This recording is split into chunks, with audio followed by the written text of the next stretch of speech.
Jack, assalamualaikum. Balik lagi sama gue, Ilan Akatiri. Persija Insight.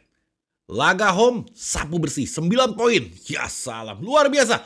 Permainannya luar biasa. Gue bakal bahas banyak banget di sini.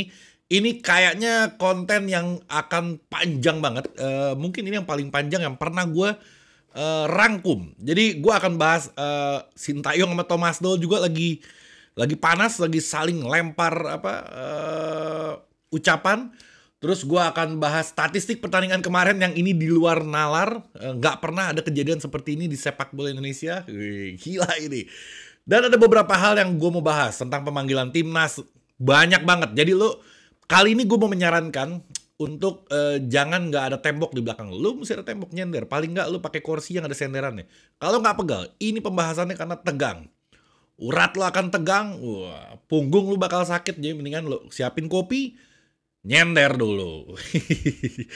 Tapi sebelumnya, sholat dulu yang paling penting. Akhirnya lo nonton gue dari zuhur ketemu asar, lo belum sholat, repot. Jadi lo sholat dulu, baru balik lagi ke gue, nonton gue lagi. Sholat wajib, Jack. Jangan ditinggalin. Nasib lo gak akan berubah kalau ninggalin sholat. Lo coba lo sholat 5 waktu, terus lo coba. Insya Allah nasib lo berubah. Insya Allah. Oke, di like juga video gue, supaya ratingnya bagus seperti biasa. Lo si paling like deh intinya lo. Ratingnya bagus, menyebar kemana-mana. Jadi hampir semua anak Jackmania bisa nonton konten ini. Bagus banget kalau misalkan lo like. Terus di subscribe, yang belum subscribe tembusin 100.000. Sedikit lagi. Sama apa lagi? Kebanyakan. Oke udah. Gue mau coba. Ini lo sabar ya. Karena gue mau. Lo bilang selalu komen, bang konten lo kecepetan, kurang lama. Gue lagi enak-enak tiba-tiba habis. Jadi agak panjangin. Biasanya gue mau panjangin, cuman bahannya kurang banyak. Kali ini gue punya materi yang banyak banget. Jadi lo siapkan kuota. Ini di hari Minggu gue uploadnya. Jadi lo bisa menikmati wajah gue di hari libur lo. Oke, gue mulai. Jadi gue mau bahas beberapa hal. Yang pertama yang kemarin gue mau singgung, pertandingan Rans lawan Rans. Fantastik kalau kata Thomas Doll. Pertandingannya gila-gilaan, keren. Walaupun stadion gak full, lumayan 15.000 orang yang datang. Memang di hari jam kerja mainnya. Tapi dari segi permainannya, lo nyesel kalau lo gak nonton langsung. Itu keren banget, luar biasa. Jadi ada beberapa catatan yang gue lihat. Kalau Persija ini terlalu sering nyerang lewat kanan.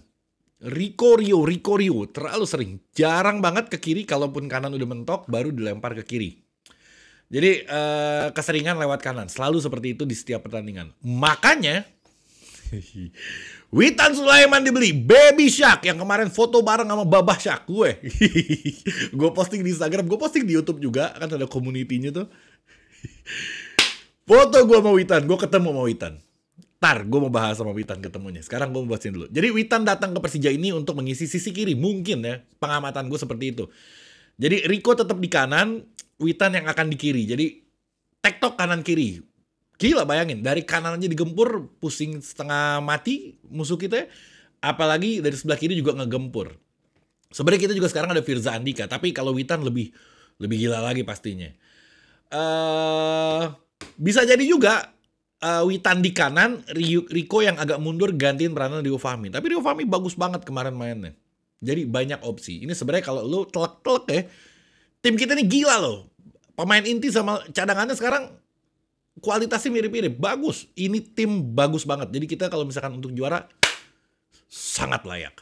Oke, gue ketemu Witan kemarin di pintu VVIP. Nggak banyak yang gue omongin. Gue bilang, gue lupa gue ngomong apa sama dia. Intinya lo main pakai hati, lo di kandang macan atau apa, gue lupa. Gak usah lo pikirin, udah gue lupa. Oke, yang berikutnya. Kenapa Persija selalu nyerang lewat, ini gue sambil ngeliat catatan gue nih, emang lu pikir gue profesor inget semuanya, jadi gue catat poin-poinnya, nanti akan gue jabarkan ke kalian, jadi lu dengerin aja udah. Oke? Kenapa Persija selalu nyerang lewat sayap? Karena begini, karena Persija itu masang 2 pemain tengah aja. Sedangkan Rans kemarin, bukan Rans aja, sebenarnya sebelum-sebelumnya juga selalu kita lewat sayap, karena memang polanya kayak gitu. Tengah kita kurang. Tengah kita bukan kurang kualitasnya, tapi kurang orangnya. Jadi ketika kita pasang 2 di tengah, Terus dia masang lawan kita masang misalkan 3 di tengah, pasti kurang 1 kan. Kalau mau menyerang lewat tengah, misalkan Yusuf Helal yang dipastikan, Yusuf Helal kan ngegantung. Volstein dia selalu begitu, dia ngegantung jemput bola ke belakang. Pasti dari back neken, dari tengahnya dia neken ke Yusuf Helal, digebukin. Jadi nggak efektif. Makanya itu bolanya dialirin ke sayap, anggaplah ke Rico. Sama Rico dipasing ke Yusuf Helal, tektok, one two, yang zaman dulu main PS2 dilarang pakai one two. Nah ini pakai jurus one two, sama Yusuf Helal dilariin lagi ke ke sayap, diterobos. Dia masuk ke tengah, diumpan, disundul sama Yusuf Helal. Polanya seperti itu. Karena memang itu yang paling efektif. Kita punya sayap roket semuanya. Keren. Oke. Yang berikutnya. Thomas Doll juga punya strategi yang lo nggak ngeh. Tapi lo perhatiin. Lo lihat highlight-highlightnya Persija. Gue gak akan nampilin videonya ya, karena gue nampilin video gue pernah kena copyright. Strike 1, strike 3 bubar channel gue. Jadi gue udah gak mau kapok gue pakai video-video lagi. Lo pada seneng lihat video, gue yang bubar. Jadi gak pakai video. Kalau pakai foto kurang jelas, ngeditnya repot. Udah lu nikmatin aja begini. Begini adanya channel gue. Jadi nikmatin aja. Oke, jadi double team. Kalau nyerang double, Rico Rio, di kirinya misalkan Firza Maaji, atau kalau bertahannya Rio pasti sama Hanif Syahbandi atau Reski Fandi, tergantung posisi dia. Di kiri juga Firza sama Reski Fandi atau Hanif Syahbandi. Intinya pasti dikepung 2, selalu dikepung 2. Itu memang strategi Thomas Doll. Makanya kemarin Rans bingung, kerepotan, apalagi pelatihnya baru. Dia belum punya strategi khusus untuk ngeracik timnya. Dia punya strategi tapi belum tentu bisa diterapin sama para pemainnya. Jadi agak kerepotan. Gue udah prediksi dari awal, gue bilang namanya pemain baru ada 4 di Rans, terus pelatihnya baru juga, nggak bakal bisa maksimal. Paling nggak lo kalaupun kalah nggak kebantai. Buktinya apa? Persija juga awal-awal Thomas Doll kayak begitu. Baru masuk, latihan baru beberapa kali, apalagi ini baru datang sehari 2 hari tiba-tiba langsung match. Nggak bakal bisa. Makanya Persija kemarin, nanti statistiknya lo lihat. Gila statistiknya. Oke, yang berikutnya. Statistik berarti. Gue mau ngomongin statistik nanti, nggak tanya catatan gue sekarang. Oke, gue mau bahas statistik Persija. Ini gue tampilin fotonya, nggak apa-apa gue ngedit dikit. Kesian loh, ntar ngeliat-liat di inian. Oke, gol dicetak Yusuf Helal, Rio Fahmi, sama Ondrej Kudela. Ternyata Kudela kenapa mau ngambil penalti? Soalnya dia waktu itu pas lagi lawan Rans sebelumnya juga ngambil penalti ya Pak. Walhasil dia ngegolin juga waktu itu. Jadi Kudela mau ngegolin lagi. Gila, luar biasa. Oke, penguasaan bola ini gila nih, 66%. Kayak Barcelona kita. Dia cuma 34%. Total tembakan, kenyang gue ngeliat peluang Persija. 23 shoot. 23. Waktu itu sebelumnya pas lagi lawan apa tuh? 24 shoot, gue lupa. Nggak tahu, gue lupa. Oke. Terus tembakan ke gawangnya 7 yang on target yang benar-benar akan jadi gol. Sedangkan dia 3. Passingnya gila 500 biji. 500 biji no. 500 kali. Passing 500 kali, 452 akurat. Akurasi operannya. Gue omongin sekali lagi, di atas 80% itu bagus, di bawah 80% itu jelek. 87%. Gak pernah gue ngeliat statistik Persija passing 87%. Ini pertandingan memang, lu berasa sih pasti. Kalau lu nonton, lu berasa pasti enaknya nonton pertandingan kemarin tuh. Bukan karena lawannya Rans ya, gue yakin lawan siapapun Persija mainnya seciamik ini. Ya salam, ciamik bahasa gue. 87% super bagus. Lo mau angka berapa lagi? Mau 90%? Sempurna passing lo, nggak mungkin. 87% tuh udah anggapan sempurna untuk statistik akurasi passing. Nggak mungkin 90% lo cuma gagal 10%. Berarti dari 500 kali tembakan lo cuma gagal berapa ya kalau 10%? 50 kali nggak mungkin. Terlalu sedikit. Oke, peluangnya 13. Memang iya, jantung dak dikduk. Terus operan silangnya sedikit, padahal kita bermain lewat sayap, tapi kita lebih banyak nusuk ke dalam. Tackle 11-12 sama aja. Interceptnya 28-24, dia juga bagus interceptnya. Terus sapuannya, dia 7 kali, kita cuma sekali. Kenapa kita sekali? Kecil amat. Iya, karena kita jarang diserang. Jadi jarang nyerang, jarang nyapu. Andre Tani juga, itu Andre Tani hampir nggak megang bola. 66%. Gila, luar biasa. Oke, gue close dulu statistik. Sekarang gue lanjut lagi. Sekarang info tentang Persija. Aus gue nih, tapi gue mau minum. Ntar lu pengen, jangan. Oke. Info Persija, Persija sekarang tim paling menyeramkan. Kenapa? Karena total Persija udah cetak 31 gol. Dan ini adalah urutan keempat terbanyak di Liga Indonesia. Tempat tim yang paling tajam. Di sisi pertahanan, Persija udah kebobolan 18 kali. Kita nomor urut 2. Yang nomor urut pertamanya PSM Makassar. 17, beda 1. Jadi nggak jauh gitu. Jadi kita bisa dibilang kita tim paling sedikit kebobolan bersama PSM Makassar. PSM Makassar gue girang lihat dia sedikit kebobolan karena dia akan menghadapi dia. Jadi mudah-mudahan nggak bisa ngegolin dia. Cuman emang bahaya striker dia. Tapi nggak apa-apa, kita doain aja. Oke, terus yang berikutnya, informasi berikutnya adalah musim lalu Persija semusim dapat 45 poin. Nah, sekarang Persija nih 44 poin. Bayangin sama. Cuma sisa 1, seri sekali. Tapi sisa pertandingan kita masih banyak. Waktu itu kalau nggak salah 34 match musim lalu itu. Itu zamannya, aduh udah nggak usah dibahas deh. Itu zamannya kita pegel nonton Persija tuh. Pegel setengah mati. Sekarang bahagia. Wassalam. Jadi poin kita udah sama musim kemarin, padahal kita masih menyisakan pertandingan yang sangat banyak. Jadi poin kita akan lebih banyak dari tahun kemarin. Artinya apa? Artinya ada progress to the next level yang signifikan. Target 3 tahun dari Thomas Doll di tahun pertama sudah kelihatan. Jadi nggak muluk-muluk kalau dibilang 3 tahun, tenang. Lo jangan mikirin apa-apa 3 tahun. Baru tahun pertama udah kelihatan perubahannya. Jago banget. Girang lo ngedenger gue ngomong kan. Jago, emang jago. Wajar lo girang. Wajar lo merayakannya. Kayak gue di Instagram ada yang komen. Jangan girang dulu bang. Baru menang karena poinnya masih tipis. Sekarang kalau jangan girang dulu, kapan gue boleh girang? Nungguin sampai akhir. Kalau juara, kalau nggak juara berarti gue 1 tahun gue nggak boleh girang sama dia. Jadi setiap kali menang kita selebrasi, nggak apa-apa, semua di seluruh dunia kayak begitu. Tiap menang kita rayakan.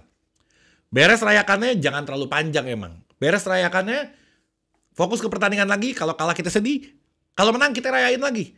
Sekarang contoh, misalkan menang kayak kemarin nih gue bilang, bang jangan dirayain dulu bang, jangan terlalu berlebihan karena kita masih panjang perjalanan iya.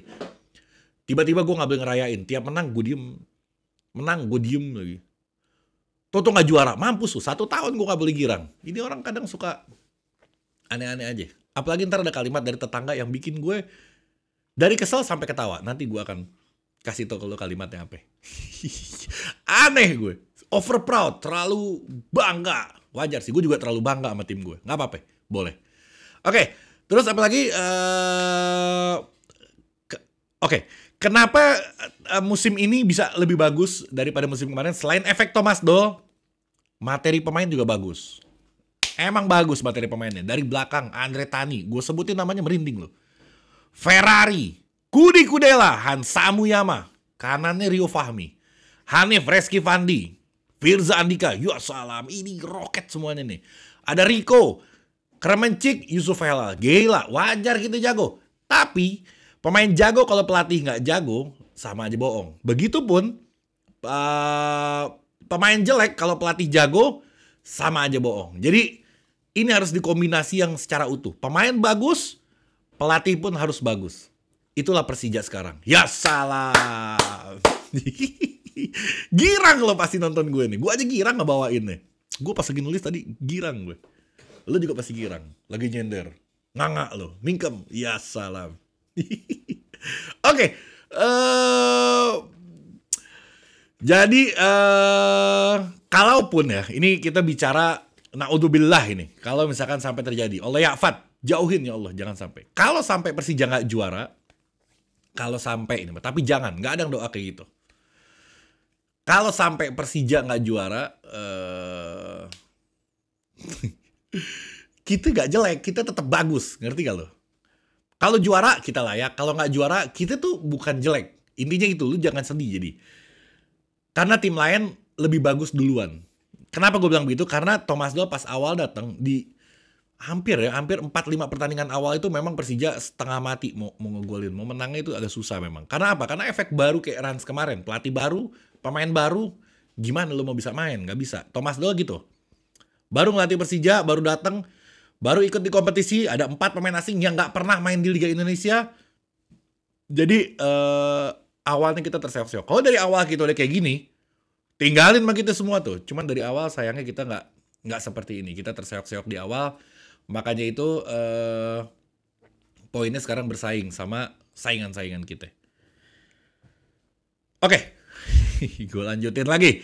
Jadi jangan sampai, itu bukan doa, itu adalah antisipasi buat kalian. Kalau misalkan sampai kita nggak juara, bukan kita jelek, kita udah bagus, hanya lawannya menang duluan aja di awal-awal.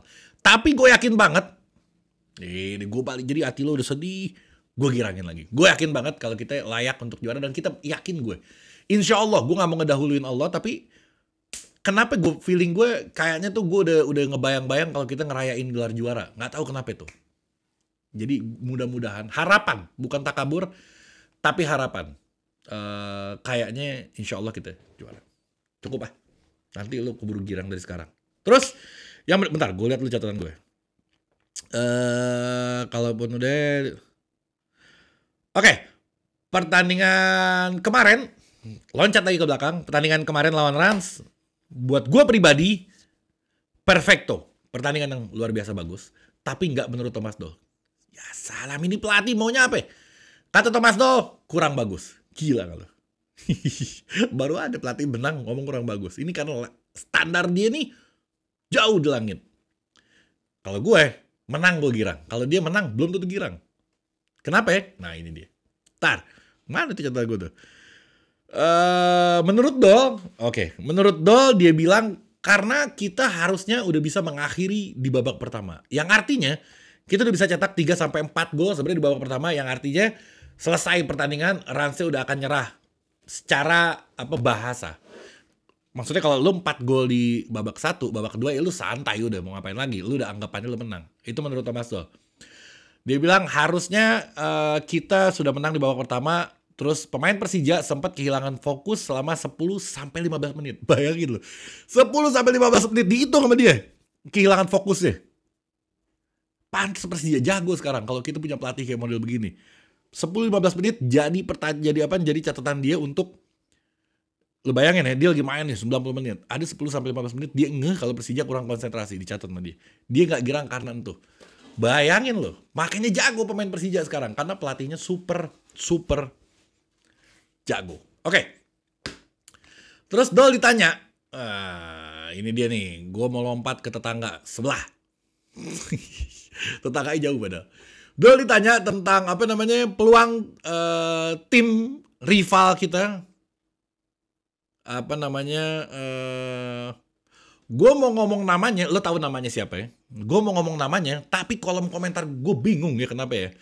Kolom komentar gue dibanjirin sama mereka itu, sahabat-sahabat kita. Gak Persib, gak makan katanya. Ya salam, gue bilang. Jadi gue gak boleh nyebut kalimat Persib. Aneh. Jangankan sama Boboto sama pendukung Persib, sama pendukung Persija sendiri gue gak boleh nyebut kalimat selain Persija. Gue bingung. Apa yang maunya lu pada? Misalkan, gue ngebahas kemarin Persib Bandung mudah-mudahan kepleset karena dia akan menghadapi lawan yang berat, Bali United dan PSM Makassar. Bang, fokus aja ke Persija. Gue bilang. Terus yang ini pendukung Persija nih ngomong, bang fokus aja ke Persija. Sampai kayak gue ngomong Persib PSM terus fokus gue ke Persija hilang. Kan gak begitu. Datang pendukung dari Persib. Bawa-bawa Persib gak makan. Bawa Persib, emang kalau gue nyebut Persib jadi kaya gue? Kan enggak juga, nggak ngaruh, sama aja. Bedanya apaan? Gue nyebut kalimat Persib nggak menjadikan gue kaya raya tiba-tiba. Nggak Persib nggak makan, tiba-tiba gue nyebut Persib kenyang gue. Kan nggak begitu. Kenapa gue bingung ya? Pendukung Persija sama pendukung Persib nggak boleh gue nyebut nama Persib. Kalau di Persija tadi gara-gara aja fokus ke Persija, kalau di Persib dia bilang bawa-bawa Persib supaya rame. Gue bingung, gue nggak bawa-bawa Persib, lu pada datang ke sini pada komen. Tapi nggak apa-apa, sahabat-sahabat gue dia bilang, bang, gue pendukung Persib, gue boboto, tapi gue suka sama channel lo, jadi gue subscribe. Itu baru manusia, luar biasa. Maksud gue, ini sepak bola. Dan di sini juga, gue di channel ini juga, gue kan bahas tentang timnas juga di video-video pendek gue. Jadi nggak ada masalah, siapapun kalian yang mau stay di channel ini, nggak ada masalah. Sama-sama orang Indonesia, jangan karena bola lo tiba-tiba merasa kita orang dari planet lain. Enggak, kita sama-sama sepak bola. Sama-sama Indonesia. Pecinta sepak bola. Jadi biasa-biasa aja, wajar-wajar aja. Jangan karena lu cinta Persija, lu cinta Persib, tiba-tiba lu ngerasa kalau kita beda negara. Udah gila kali lo. Jangan. Tetap sama aja. Nggak ada bedanya. Sama aja. Jadi terima kasih buat teman-teman Boboto yang sudah mampir ke sini. Di TikTok gue juga isinya dia orang Pade. Di Instagram juga Pade datang juga. Banyak emang fansnya dia, Masya Allah luar biasa. Gak apa-apa. Selamat datang. Oke, gue lanjutin. Mana tadi itu?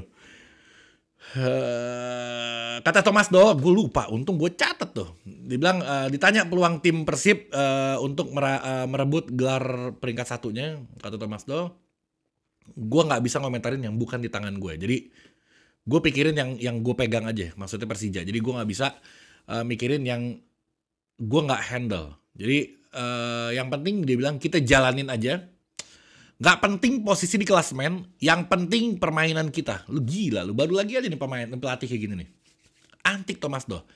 Dia bilang nggak penting posisi di klasemen, mau 1, mau 2, mau 3, yang penting permainan kita. Kalau udah permainan kita bener, mungkin begitu ya.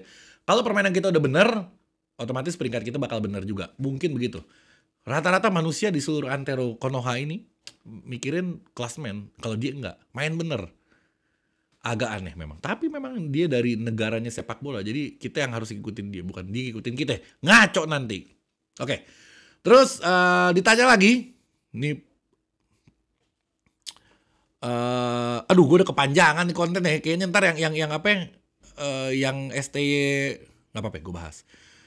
Terus ditanya Witan sama Sintai. Witan ditanya yang masalah ke Eropa. Dia bilang. Witan masih muda. Terus Witan masih bisa balik ke Eropa nanti suatu saat. Lagi pula kan si Witan di sini juga dilatihnya sama Thomas Doll. Gue yakin ya, Thomas Doll ini lebih jago dibanding pelatih Witan di negara Eropa sono. Gue yakin Thomas Doll lebih jago. Pernah ngelatih Borussia Dortmund.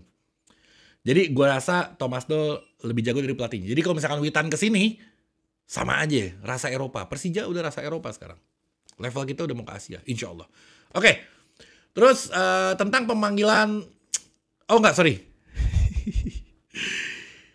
Ada 5 pemain Persija lawan Rans yang menjadi macan kemarin. Siapa aja dia? Satu-satu gue sebutin. Hanif Sahbandi, gila di tengah-tengah, kuat.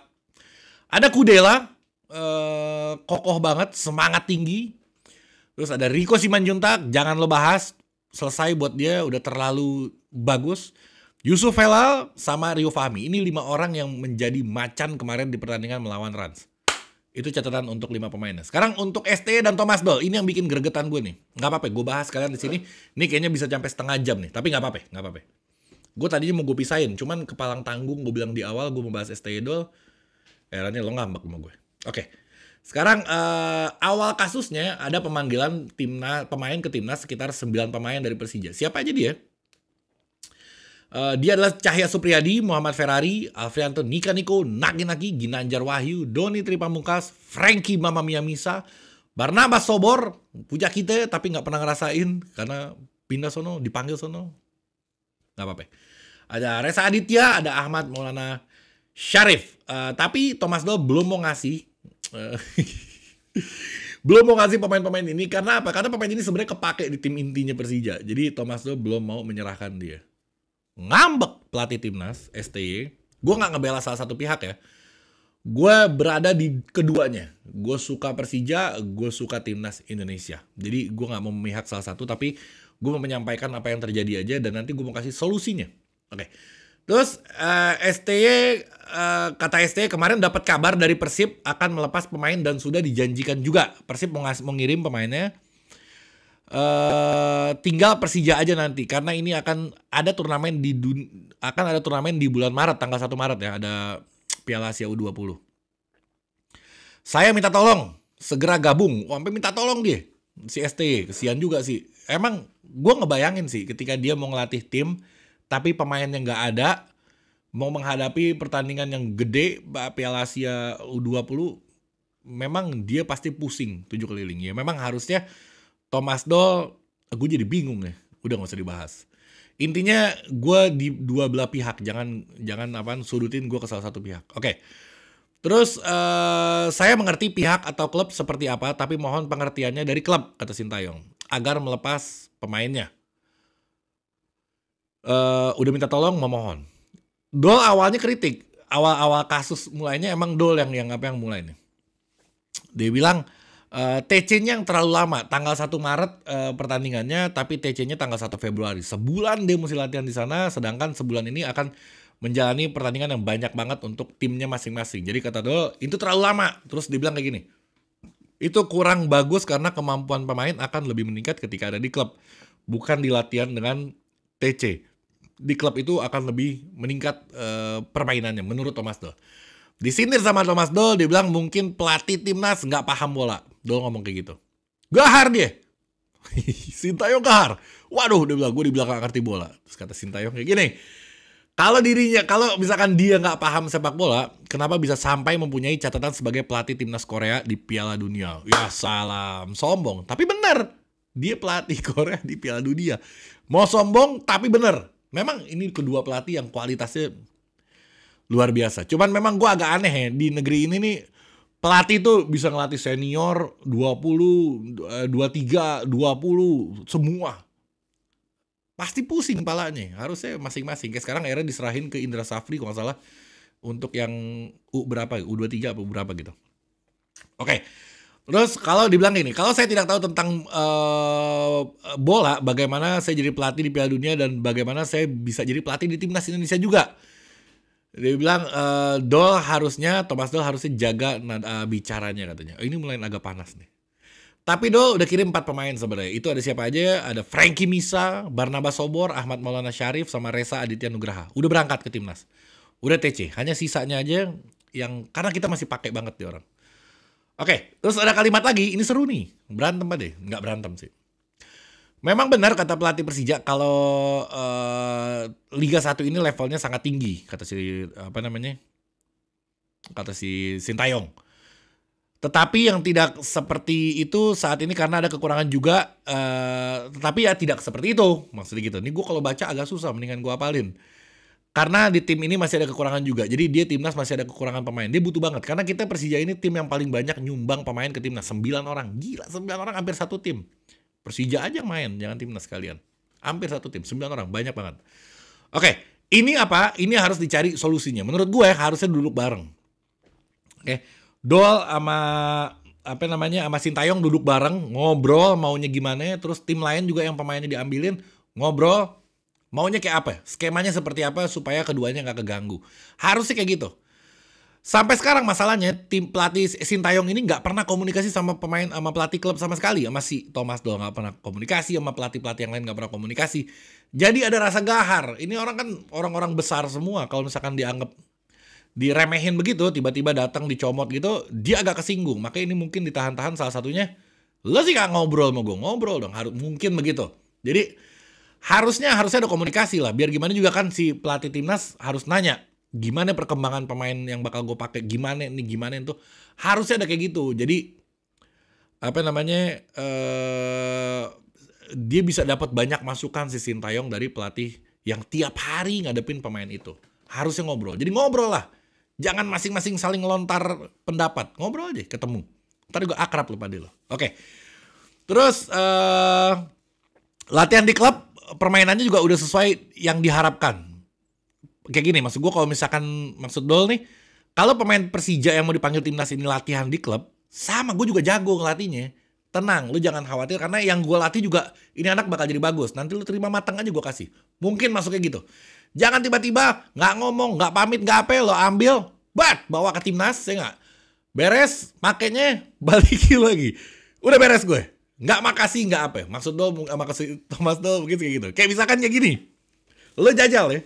Ini terakhir nih. Lo jajal, lo lagi jalan nih di daerah lo. Ada kang gorengan lagi ngegoreng, anggap cireng, apa tahu, berontak, apa segala macem. Lo dateng, lo nggak ngomong sama si abangnya, lo ambil tuh tahu, ya nggak? Lo jalan sambil lo makan. Lo jajal. Dia ambil tuh kompor masih abangnya gak? Dia kerawasin lo sama minyak goreng. Gak bisa kayak begitu makanya. Jadi harus ada basa-basinya, harus ada pamitnya. Tapi gak apa-apa ya, buat lo yang mau nyoba ngambil tahu abang gorengan, jajal aja. Ntar lo tag di Instagram gue, hasilnya kayak gimana mungkin lo keguyur minyak goreng. Oke, cukup. Gila, ini hampir setengah jam gue ngomong. Kering tenggorokan gue. Mau minum tapi kesian takut lo pengen. Gak apa-apa. Yaudah, gue buat yang nonton gue sampai sekarang ini berarti lu bener-bener penonton setia gue. Sampai sekarang, hampir 30 menit lu nonton gue sampai selesai. Gue mau ngucapin terima kasih banget buat kalian. Jadi jangan lupa di like, di subscribe. Terus kalau misalkan mau jadi member gue, di deskripsi ada, lo ke situ lo jadi member gue. Karena apa? Karena komen-komen dari member, ya anggota member ini yang bisa kebaca sama gue, adanya di atas. Kalau di data gue tuh adanya di atas. Jadi gue bisa balesin kolom komentarnya kalau udah jadi member. Kalau enggak terlalu banyak, gue susah nyari komentar-komentarnya. Jadi kalau lo mau gabung di member gue, lo gabungnya ada di deskripsi. Tinggal lo gas, lo masuk gabung di situ. Oke. Cukup ya. Nanti gue akan upload lagi kabar-kabar terbaru mengenai Persija Jakarta.